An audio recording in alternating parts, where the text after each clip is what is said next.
Magandang gabi po, Sir Spicy, pati na rin sa inyong mga tagapagpakinig. Meron lang po sana akong ibabahaging kwento at sana po ay isa sa maging kabilang ang kwentong ito sa inyong pagtatanghal. Tawagin nyo na lang po ako sa pangalang Abner. Nangyari po ang kwentong ito noong ako'y 17 taong gulang pa lamang. Ako po kasama ng aking mag-anak ay lehitimong naninirahan sa isla ng Tablas, Luok, Romblon. Ang kwentong ibabahagi ko po ay may kaugnay tungkol sa misteryo at kababalaghan na bumabalot sa isla ng Karatungan sa lalawigan ng Romblon. Isa itong maliit na isla na kung titignan ay parang pinataob na kawali. May naninirahan din po sa lugar na ito ngunit iilan-ilan lang. Ayon sa mga lehitimong naninirahan sa islang ito ay sadyang hindi rin nila maitatangging binabalot ang kanilang uok ng kababalaghan. Dahil kung minsan umano ay may nagpapakita na iba't ibang uring elemento kagaya ng kapre, duwende, multo at aswang. Partikular umano ang mga engkanto na kadalasang nagsisilabas. Ang mga ito ay sadyang napatunayan ng iilang lehitimong naninirahan sa lugar. Dahil kung sasapit umano ang fiesta sa kanila ay nagtataka na lamang ang bawat isa sa kanila dahil sadyang napakaraming tao ang dumadalo sa ginaganap na sayawan. Bukod doon, ang mga ito karamihan ay hindi nila kakilala at bago lang sa lugar, mga bagong mukha. Pero kung ilalarawan naman ang mga itsura nito, ang mga ito ay may bihis, mayaman, makikinis, mapuputi, magaganda at mga gwapo. Kumikinang ang mga suot na alahas sa katawan. Ang mga ito umano ay nakikipag-usap lamang sa mga taong ibig at gusto lang nilang makausap. At ang labis na ipinagtataka ng karamihan sa kanila kung bakit ganoon na lamang karami ang mga kabinataan at katalagahan sa lugar pag sumapit doon ang fiesta. Samantalang iilan lang naman ang nakatira sa lugar na iyon. At sadyang mabibilang pa nga ang mga lehitimong kadalagahan at kabinataan ang nakatira sa lugar ng Karatungan.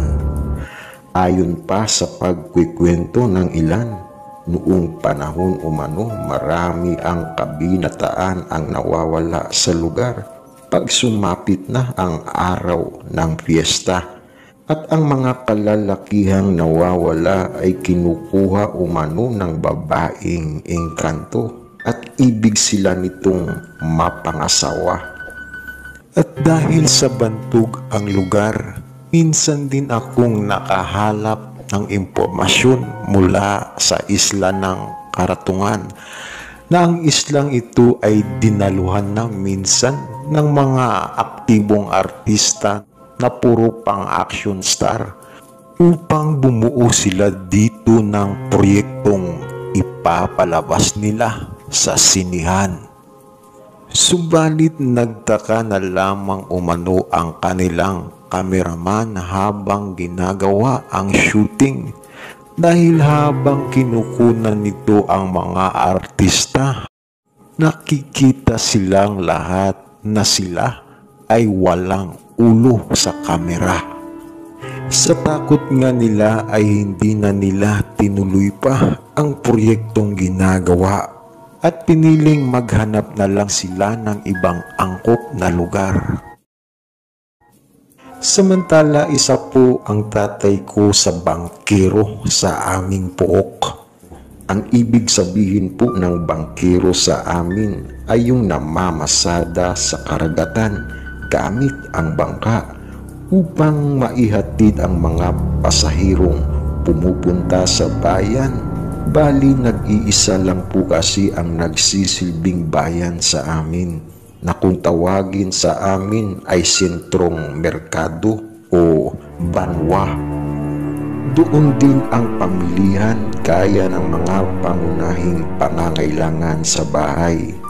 Sa amin po kasi sa Romblon ay binubuo ng marami ding isla at sa bawat isla o pulo ay may mga taong residente o lehitimong naninirahan. Isang obligasyon ko na rin po kasi bilang panganay sa magkakapatid ang sumama ako kay tatay sa laot upang tulungan itong mangisda tuwing sasapit ang araw ng Sabado at Linggo. Isang pagkakataong pumalaot kami ni tatay araw ng Linggo, walang pasada. Ang schedule po kasi ng tatay ko sa kanyang pamamasada ng bangka ay araw ng Lunes hanggang Biyernes. Sabado at Linggo naman po, tigil pasada muna ang tatay ko at siya naman ay nangingisda kasama ako. Alas 4 ng hapon nang dumating si tatay sa aming bahay. Galing kasi siya sa bayan at bumili ng gasolina para sa 4DR5 na makinang motor pang dagat. At dahil nga sa gagamitin namin ito upang makapagpangisda kami sa laot noong araw ding iyon. Alas 5 ng hapon nang umalis kami ni tatay at sumampa sa bangka. Bago pa man kami sumalpa at sumakay ng bangka, tumingala muna si tatay upang tingnan ang panganod o alapaap. Hindi naman siguro uulan, wika niya. Pero una pa man, ramdam kong iba ang ihip ng hangin. Wika ko kay tatay, kako umiihip ang hanging amihan at hindi maganda iyon. Nagsalita si tatay at sinabing normal lang umano ang ganong klaseng ihip ng hangin dahil nasabaybayin na umano kami ng dagat. Pero iba ang pakiramdam ko noong panahong iyon. Malakas ang kutob kong babagsak at bubuhos ang malakas na ulan. Ganun pa man, nagpatuloy pa rin kami ni tatay at sumakay kami sa kanyang maliit na bangka at pinaandar ang makina. Na habang tumatakbo ang bangka at hinahawakan ang timon o nagsisilbing manubela nito ay palingat-lingat kapwa kami ni tatay sa gitna ng karagatan upang makahanap ng angkop at magandang pwestong paglalaglagan namin ng lambat. Alas 7 ng gabi nang tuluyang makahanap kami ni tatay ng angkop na pwesto. At nang may makursunadahang lugar, agad naming inilaglag ni tatay ang lambat. Natuwa kami noong oras ng aming iahon iyon sapagkat marami kaming huling isda. Bukod doon, may ilang-ilan na rin kaming pusit na nasipaw gamit ang kawayang may tansi sa dulo. Dahil sa ang mga ito ay kusang dumadapo sa ilawang Petromax ng bangka. Ika ni tatay, ang swerte umano namin noong gabing iyon dahil sa marami kaming huli. Masaya kapwa kami ni tatay noong gabing iyon dahil siguradong makakakwarta na kami. Subalit sa likod pala ng aming kasiyahan ay mayroong kumukubling panganib na naghihintay. Dahil habang kumakain kami ni tatay at nag-iihaw ng pusit sa bangka, ay bigla na lamang gumuhit ang kidlat sa kalangitan at sinundan pa iyon ng sunod-sunod na pagdagundong ng pagkulog. Mabilis ang pangyayari at agad na bumuhos ang malakas na ulan. Sa bilis ng pangyayari, nataranta kami ni tatay. Napurnada ang masarap naming pagkain at napalitan ng takot at kaba dahil hindi biro ang badya ng panganib na iyon para sa amin. At nakapagdudulot iyon sa amin ng iba yung takot na habang kapwa basa, naging okupado kami ni tatay sa loob ng bangka at sinundan pa ng kamalasan dahil sa hindi pa umandar ang makina ng bangka nang paandarinan niya ito, na halos makailang ulit na hinila ni tatay ang lubid ng makina. Subalit bigo si tatay na paandarin ito. Basang-basa kapwa kami ng ulan at makailang bisis pa kaming natumba sa loob ng maliit na bangka dahil sa hinahampas ito ng malakas at malalaking alon. Sa hindi malamang dahilan, biglang namatay ang ilaw ng aming bangka.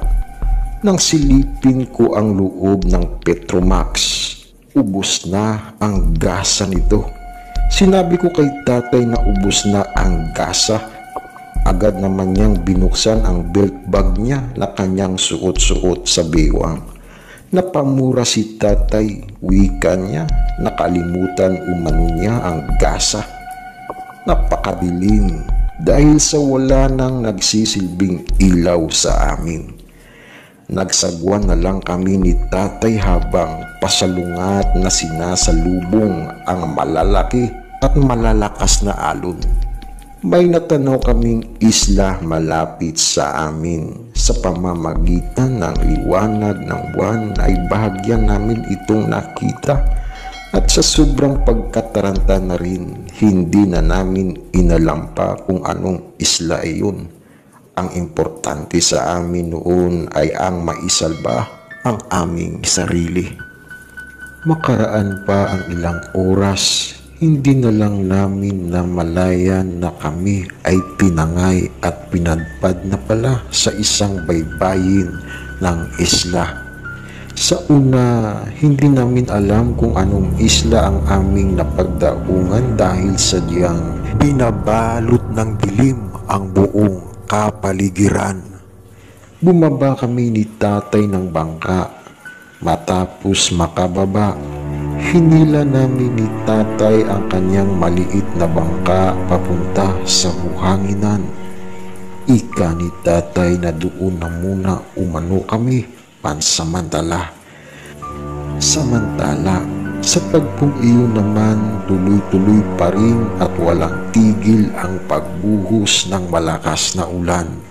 Halos namanhid na ang buo naming katawan dahil sa sobrang lamig, na ang oras ng tingnan ni tatay ang kanyang relo ay ganap ng 11:00 pasado ng gabi.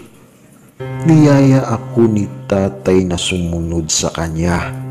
Maghahanap tayo ng bahay na pwede nating masilungan, wika niya. Sa ginawa naming paghahanap, kalaunan may natanaw kaming bahay sa wakas. Subalit medyo naintriga kami nang makita namin ito dahil sa ang bahay na ito ay may kalakihan at medyo parang kumikinang. Lumapit kami ni tatay at sinubukang nanawag. Sa una, inakala naming walang tao iyon o di kaya ay dinidma lang kami at hindi pinansin ng nakatira dito.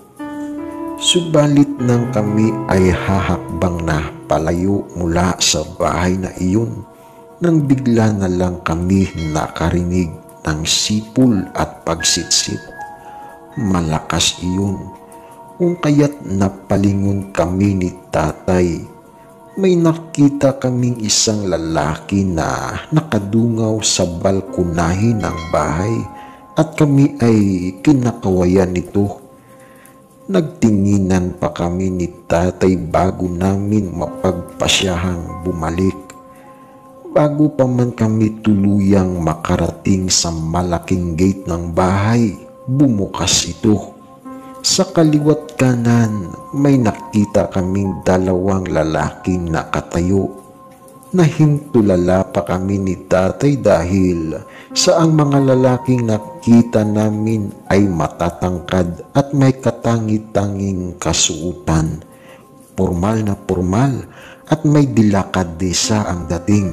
Nagsalita ang mga ito na kami umano ay pumasok na at lumalakas ang ulan. Matapos makapasok, sinabi ng isa sa lalaki na sumunod sa kanya para maihatid umano kami sa amo nila. Halos nahiya pa kami ni tatay dahil sa mga itsura namin. Basa at walang tigil ang pagpatak ng tubig mula sa mga suot namin. Humingi kami ng paumanhin sa lalaki. Sinabi namin pasensya na kung nabasa namin ang sahig ng bahay. Tumugon ito at sinabing walang problema. Patuloy kami sa pagsunod sa lalaking nauuna sa amin ng bahagya. Hanggang sa pumasok pa kami sa ikalawang silid. Na habang binabaybay ang malawak na espasyo ng pasilyo ng bahay, ay talagang naintriga kapwa kami ni tatay nang makita namin mapalasyo pala ang bahay na napasok namin. At halos hindi pa kami makapaniwala nang makita naming puro ginto ang bawat makikita naming kagamitan. Halos pisil-pisilin ko pa ang aking tinga. Wika ko, baka nananaginip lang yata ako. Hindi ito panaginip, dagdag ko. Totoo ito. Tuluyan kaming hinatid ng lalaki sa isang lugar na may mahabang mesa at maraming upuan. May mga nakalatag na ring iba't ibang putahe ng mga pagkain sa mesa. Kakaibang pagkain ang aming nakita. Kakaibang kanin din ang nakita ko. Sadyang malalaki ang bawat butil nito na kung titingnan ko ang itsura ng kanin ay kakulay ito ng duhat na prutas. Subalit halos mapangiwi naman ako sa pagkasilaw sa mga kutsara at baso na puro ginto, ganun na din ang mga plato. Sinasabi kong ginto dahil ginto talaga ito nang makita ko.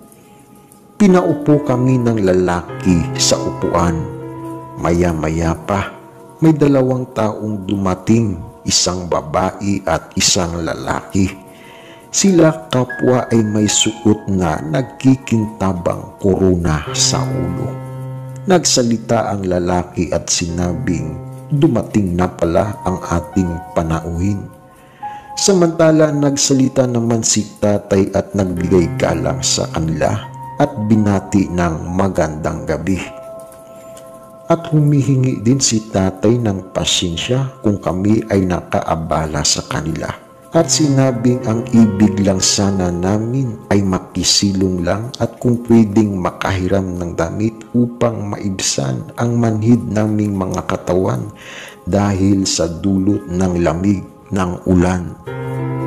Samantala, napangisi naman ang lalaking may suot na korona at sinabing, "Huwag umano humingi ng paumanhin dahil hindi naman umano kami namimerwisyo sa kanila." At sinabing naggagalak pa umano sila dahil sa dinalaw ang kanilang bahay ng bisita. At simulat sa umano ay hindi pa nila naranasang dalawin sila ng bisitang kagaya namin umanong mga tao. Medyo nagulat kami ni tatay at naintriga matapos banggitin iyon ng lalaking may korona. Kinabahan ako at nag-isip sa sarili ko na ano ba ang mga ito? Hindi ba tao din ito? Wika ko. Muling nagsalita si tatay at nagtanong kung sila ba ay hindi tao. Sumagot ang lalaki at sinabing hindi, sabay halakak nito sa amin. Bigla akong hinawakan ni tatay at napatayo kami mula sa pagkakaupo sa mahabang upuan sa tapat ng mahabang mesa. Ramdam ko ang takot sa mga mata ni tatay. Sinabi ni tatay na huwag naman umano kaming biruin at seryoso umano siyang nagtatanong sa kanila. Muling tumawa ang lalaking may korona at sinabing hindi umano siya nagbibiro. Muli kaming pinaupo ng lalaking may korona at sinabing huwag umano kaming matakot dahil hindi umano sila masasamang engkanto. Napanganga kami at nagulat ni tatay sa aming narinig. Halos hindi kami makapaniwala ni tatay na ang bahay pala na aming nilapitan ay bahay ng isang engkanto. Pinakain kami ng lalaking may korona, subalit tumanggi kapwa kami ni tatay at sinabing nakapaghapunan na kami. Ganun pa man, hindi naman kami pinilit nito. Tinawag ng lalaking may korona ang isang lalaking nakatayo malapit sa amin at inutusan itong bigyan umano kami ng susuotin. Matapos naming makapagbihis, nagpasalamat si tatay. Huli na namin napagtantong ang lalaking may korona pala na aming nakausap ay isang hari pala ng palasyong iyon, hari ng mga engkanto. Nalaman naming hari nang marinig naming tinawag ito ng kanyang alipin. Muli kaming nagpasalamat sa haring engkanto. Bago pa man kami tuluyang umalis, nakiusap ito sa amin at sinabing pakaaasahan umano niyang maliban sa amin ay wala na sana umanong makakaalam pa ng kanilang tinitirhan o bahay. Tumango si tatay at sinabing makakaasa ka, mahal na hari. Muli itong nagsalita kay tatay at sinabing tutal umano at nandoon na rin naman kami. Sinabi nito kung meron pa ba kaming ibang hihilingin. Sumagot si tatay at sinabi sa haring baka meron umano silang sulo na maipahihiram sa amin dahil sa sobrang dilim sa labas. Napahalakak naman ang hari at sinabing wala umano silang sulo at hindi sila gumagamit ng bagay na yun. Tumayo ang hari mula sa kanyang pagkakaupo at may dinukot sa isang baul. Isang kumikinang na flashlight ang kinuha niya mula dito. Inabot niya ito kay tatay at sinabing iyan lang umano ang meron sila. Sinabi ni tatay sa kanyang hindi ba umano nakakapaso ang flashlight na ibinigay sa kanya. Nagtanong ang hari at sinabing bakit naman nakakapaso. Muling nagsalita si tatay at sinabing nagliliyab umano kasi ang flashlight. Halos mabilaukan ng sariling laway ang hari sa katatawa at sinabi sa tatay ko na napakaswerte umano ng gabi niya dahil sa napatawa siya ng tatay ko. Tinanggap ni tatay ang flashlight at bago pa man kami makalabas ng pinto, nakangising sinabi ng hari sa amin na sana umano muli kaming makapasyal sa kanila. Hanggang sa tuluyan na naming nilisan ang bahay na malapalasyo. Subalit nanlaki na lang kapwa ang mga mata namin ni tatay matapos naming makalabas sa pinto dahil maliwanag na at matingkad na ang init ng araw sa labas. Bukod doon ang mas labis naming ikinagulat at ipinagtaka nang hindi pala bahay ang aming napasok kundi isang napakalaking puno ng balite. Kita namin iyon nang minsang lingunin namin iyon ni tatay. Sinubukang paandarin ni tatay ang bangka, baka sakali ikan niya aandar na. Kung hindi umano aandar ay siguradong magsasagwan talaga kami pauwi, wika niya. Sa makailang ulit na paghila sa lubid ng makina at sa kabutihang palad, umandar ito. Na habang kasalukuyan na kaming pauwi at nakasakay sa bangka, napagtanto namin ni tatay na ang isla pala kung saan kami napadpad ay isla pala ng Karatungan. Sa ngayon po, Sir Spicy, kami po ay may maganda ng buhay dahil naipagbili po ni tatay ang gintong flashlight sa malaking halaga. Pati na rin po ang mga butunis ng damit na ibinigay sa amin at sipir ay ginto rin. At ngayon po ay dito na namin piniling manirahan sa Pampanga kasama ng asawa at mga anak ko, pati na rin ang buo kong pamilya. Hanggang dyan na lamang po, Sir Spicy, ang kwentong ibig at nais ko ring maibahagi sa inyo. Maraming salamat po sa pagbibigay daan upang ibahagi ang kwentong ito. Ayan nga mga kaibigan, ang isa na namang kwento na ibinahagi sa atin ng isa nating kaibigan na tawagin natin sa pangalang Abner. At gaya nga po ng dati mga kaibigan, kayo na lang po sana ang bahalang humusga kung inyo itong paniniwalaan. Muli po mga kaibigan, nagpapasalamat po ako ng lubos. Mga kaibigan, better luck next time. I love you.